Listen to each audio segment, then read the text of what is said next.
యెహోవా ఇలాగు సెలవిచ్చుచున్నాడు, నీవు వెళ్ళి కుమ్మరి చేయు మంటి కూజాను కొని జనుల పెద్దలలో కొందరిని యాజకుల పెద్దలలో కొందరిని పిలుచుకొనిపోయి హర్సీతు కుమ్మపు ద్వారమునకు ఎదురుగానున్న బేన్ హిన్నోము లోయలోనికి పోయి నేను నీతో చెప్పబోవు మాటలు అక్కడ ప్రకటింపుము. నీవిట్లనుము, యూదా రాజులారా, యెరూషలేము నివాసులారా, యెహోవా మాట వినుడి. సైన్యములకధిపతియు ఇశ్రాయేలు దేవుడునగు యెహోవా ఈలాగు సెలవిచ్చుచున్నాడు, ఆలకించుడి. దాని సమాచారము వినువారందరికీ చెవులు గింగురుమనునంత కీడును నేను ఈ స్థలము మీదికి రప్పింపబోవుచున్నాను. ఏలయనగా వారు నన్ను విసర్జించి ఈ స్థలములో అపచారము చేసియున్నారు. వారైనను వారి తండ్రులైనను యూదారాజులైనను ఎరుగని అన్య దేవతలకు దానిలో ధూపము వేసి నిరపరాధుల రక్తము చేత ఈ స్థలమును నింపిరి. నేను విధింపనిదియు సెలవీయనిదియు నా మనస్సులకు తోచనీదియునైన ఆచారము నాచరించిరి. తమ కుమారులను దహన బలులుగా కాల్చుటకై బయలునకు బలిపీఠములను కట్టించిరి. ఇందును బట్టి యెహోవా సెలవిచ్చు మాట ఏదనగా, రాబోవు దినములలో ఈ స్థలము హత్య లోయ అనబడును గాని తోఫెతు అని అయినను బేన్ హిన్నోము లోయ అని అయినను పేరు వాడబడదు.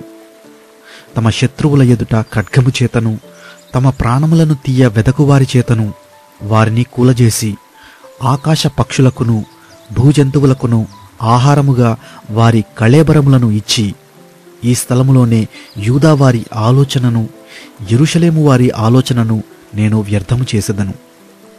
ఆ మార్గమున పోవు ప్రతివాడును ఆశ్చర్యపడి దానికి కలిగిన ఇడుమలన్నిటినీ చూచి అపహాస్యము చేయునంతగా ఈ పట్టణమును పాడుగాను అపహాస్యాస్పదముగాను నేను చేసెదను. వారు తమ కుమారుల మాంసమును తమ కుమార్తెల మాంసమును తినునట్లు చేసెదను. తమ ప్రాణము తీయ వెదకు శత్రువులు తమకు ఇబ్బంది కలిగించుటకై వేయు ముట్టడిని బట్టియు దానివలన కలిగిన ఇబ్బందిని బట్టియు వారిలో ప్రతివాడు తన చెలికాని మాంసము తినును. ఈ మాటలు చెప్పిన తరువాత నీతో కూడా వచ్చిన మనుష్యులు చూచుచుండగా నీవు ఆ కూజాను పగులగొట్టి వారితో ఇలాగనవలెను, సైన్యములకధిపతియగు యెహోవా ఇలాగు సెలవిచ్చుచున్నాడు, మరలా బాగుచేయ నశక్యమైన కుమ్మరి పాత్రను ఒకడు పగులగొట్టునట్లు నేను ఈ జనమును ఈ పట్టణమును పగులగొట్టబోచున్నాను. తోపేతులో పాతిపెట్టుటకు స్థలము లేకపోవునంతగా వారు అక్కడనే పాతిపెట్టబడుదురు. యెహోవా వాక్కు ఇదే, ఈ పట్టణమును తోపేతు వంటి స్థలముగా నేను చేయుదును. ఈ స్థలమునకును దాని నివాసులకును నేనాలాగున చేయుదును. యెరూషలేము ఇండ్లును యూదారాజుల నగరులను ఆ తోపేతు స్థలము వలనే అపవిత్రములగును.